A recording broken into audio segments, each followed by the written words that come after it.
Morning prayer for help.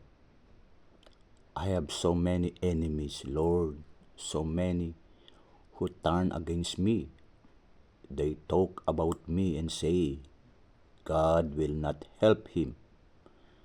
But you, O Lord, are always my shield from danger. You give me victory and restore my courage. I call to the Lord for help, and from his sacred hill he answers me. I lie down and sleep, and all night long the Lord protects me. I am not afraid of the thousands of enemies who surround me on every side. Come, Lord, save me. My God, you punish all my enemies and leave them powerless to harm me. Victory comes from the Lord, may he bless his people. Evening prayer for help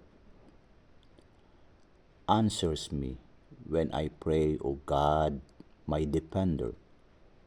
When I was in trouble, you helped me. Be kind to me now and hear my prayer. How long will you people insult me? How long will you love what is worthless and go after what is false? Remember, the Lord has chosen the righteous for his own, and he hears me when I call to him. Tremble with fear and stop sinning.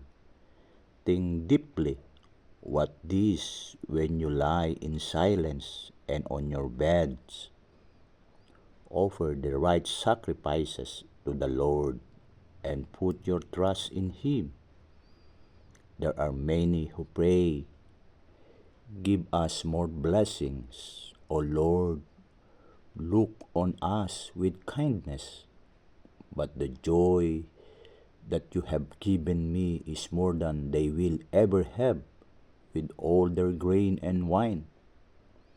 When I lie down, I go to sleep in peace. You alone, O Lord, keep me perfectly safe.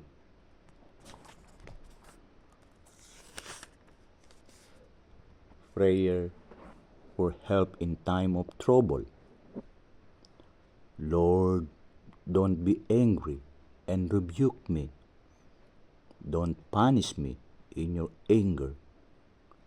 I am worn out, O Lord, have pity on me. Give me strength.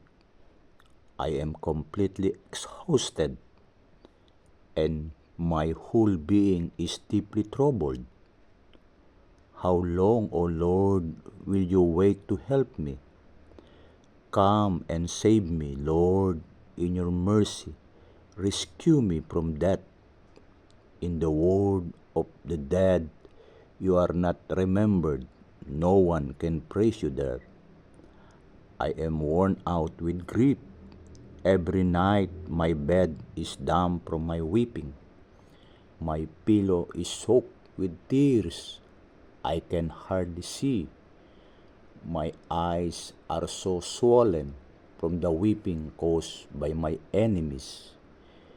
Keep away from me, you evil people. The Lord hears my weeping. He listens to my cry for help and will answer my prayer. My enemies will know the bitter shame of defeat. In sudden confusion, they will be driven away.